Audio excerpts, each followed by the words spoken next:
இந்த விளக்கு வச்ச நேரத்தில் மாமன் நான் பாட்ட ஆரம்பிக்கிறதே ஒரு தாத்தா அவருக்கு வந்து அந்த அம்மா சாப்பாடு கொண்டு வந்து கொடுப்பாங்க.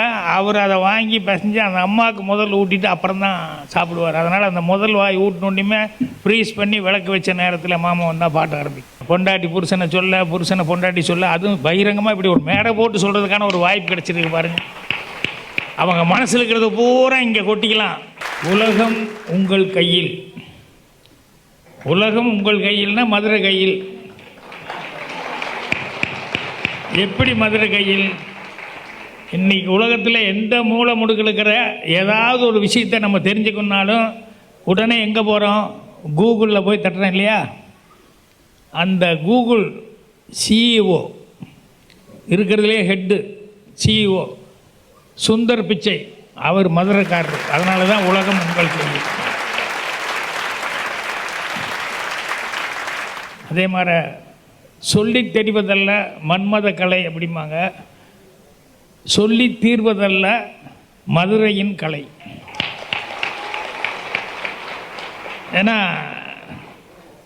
இங்கே இருக்கிற பெருமைகள் 3 சங்கங்களை வந்து அமைத்து முத்தமிழை வந்து வளர்த்தது, அவ்வளவு பெருமை இருக்குது. இங்கே மீனாட்சி அம்மன் கோயிலுங்கிறது வந்து அது உலக பிரசித்தி பெற்ற ஒரு விஷயம். அதே மாதிரி வந்து இங்கே தான்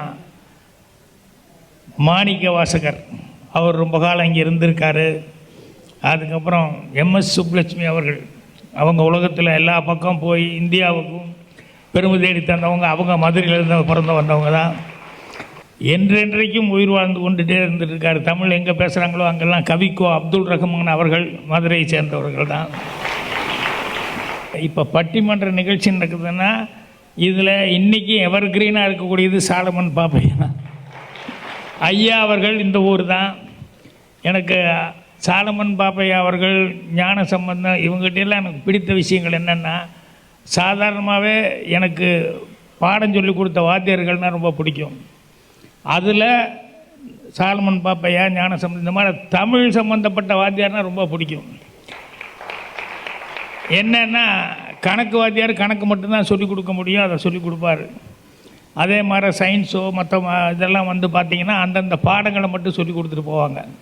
ஆனால் தமிழ் வாத்தியார் மட்டும்தான் நமக்கு பண்பாடு கலாச்சாரம் அப்படிங்கிறது வந்து சொல்லிக் கொடுப்பார்.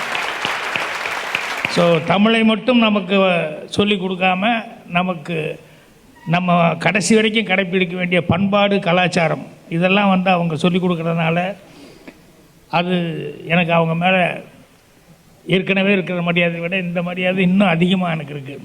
அதே மாதிரி உங்களுக்கு ஃபஸ்ட்டு இந்தியாவில் கெசட் ஆஃபீஸர், இந்தியாவிலேயே ஃபஸ்ட்டு கெசட் ஆஃபீஸர் சொப்னா அப்படின்னு ஒரு திருநங்கை, அவங்க மதுரை சேர்ந்தவங்க.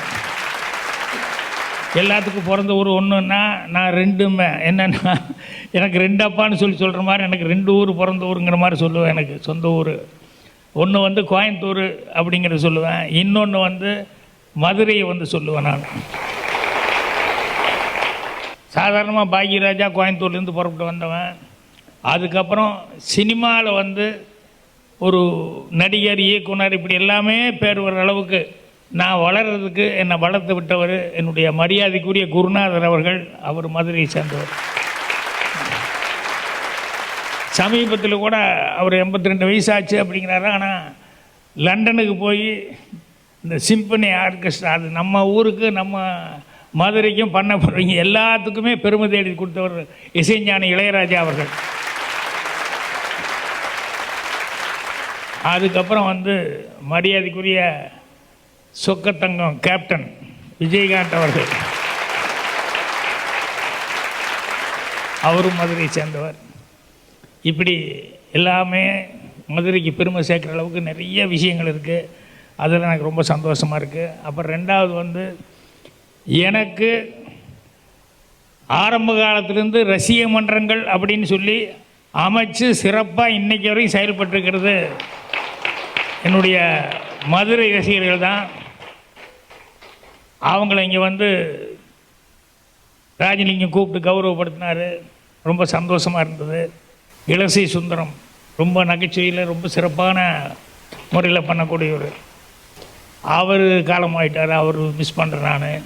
அதே மாதிரி இந்திரா சவுந்தரராஜன் நல்ல ரைட்டர், அவரும் சமீபத்தில் இருந்தது, அவரை நான் ரொம்ப மிஸ் பண்ணுறேன். என்னுடைய ரசிக மன்றத்தில் வந்து டாக்டர் ராமச்சந்திரன், அதுக்கப்புறம் அலாவுதீன், சலீம், இப்படி முகமது ஜமாலுதீன், அவர் வந்து என் பாக்யா புக்கிலெல்லாம் நிறைய சிறுகதைகள் அதெல்லாம் எழுதியிருக்காரு. ஸோ இவங்கெல்லாம் மிஸ் ஆனது எனக்கு ரொம்ப கஷ்டம். ஏன்னா மதுரைக்கு வந்தால் அவங்கெல்லாம் அவ்வளோ சந்தோஷப்படுவாங்க. அப்படி இருக்கவங்களை மிஸ் பண்ணுறது ரொம்ப கஷ்டமாக இருக்குது. அவங்க குடும்பத்தாருக்கு என்னுடைய ஆறுதலை தெரிவிச்சுக்கிறேன். இந்த பட்டிமன்றத்தினுடைய தலைப்பு அப்படிங்கிறது வந்து குடும்பத்தில் அதிக செலவாளி அப்படிங்கிறது கணவனா மனைவியா அப்படின்னு. இந்த தலைப்பே வந்து கொஞ்சம் காரசாரமான சண்டைக்கான தலைப்பு. ஏன்னா பொண்டாட்டி புருஷனை சொல்ல, புருஷனை பொண்டாட்டி சொல்ல, அதுவும் பகிரங்கமாக இப்படி ஒரு மேடை போட்டு சொல்கிறதுக்கான ஒரு வாய்ப்பு கிடச்சிருக்கு பாருங்கள். அவங்க மனசில் இருக்கிறத பூரா இங்கே கொட்டிக்கலாம். ஐயோ உனக்கு தான் கேட்குதா அப்படின்னு, ஏய் உங்ககிட்ட அங்கே வீட்டில் சொல்ல முடியல, இங்கே சொல்கிறேன் இப்போ கேட்டுக்கோ அப்படிங்கிற மாதிரி இவங்க இங்கேருந்து சொல்லலாம். இந்த மாதிரி ஒரு காரசாரமான சண்டைக்கான ஒரு விவாதம் ஆரம்பிக்க போகுது. உங்களுக்கு தெரியும், நான் வந்து முந்தானை முடிச்ச படத்தில் வந்து பிக்சர் ஓப்பனிங்கே வந்து ஒரு தாத்தா பாட்டிலேருந்து ஆரம்பிச்சிருப்பேன். இந்த விளக்கு வச்ச நேரத்தில் மாமன் நான் பாட்ட ஆரம்பிக்கிறதே ஒரு 2 தாத்தா, அவருக்கு வந்து அந்த அம்மா சாப்பாடு கொண்டு வந்து கொடுப்பாங்க. அவர் அதை வாங்கி பிசைஞ்சு அந்த அம்மாவுக்கு முதல் ஊட்டிட்டு அப்புறம் தான் சாப்பிடுவார். அதனால் அந்த முதல் வாய் ஊட்டினோன்னுமே ஃப்ரீஸ் பண்ணி விளக்கு வச்ச நேரத்தில் மாமன் வந்தால் பாட்ட ஆரம்பிக்கும். ஒரு குடும்பம் அப்படின்னா அவ்வளோ அண்டர்ஸ்டாண்டிங்காக அந்த வயசில் கூட அவங்களுக்குள்ள அப்படி ஒரு இது இருக்குது அப்படின்னு சொல்லிட்டு, அந்த அளவுக்கு புருஷன் பொண்டாட்டிக்குள்ளே. இப்போ அடுத்தது இவங்களுக்குள்ளே இவன் நீ செலவு நான் செலவுன்னு சண்டை வரும், அது வேறு.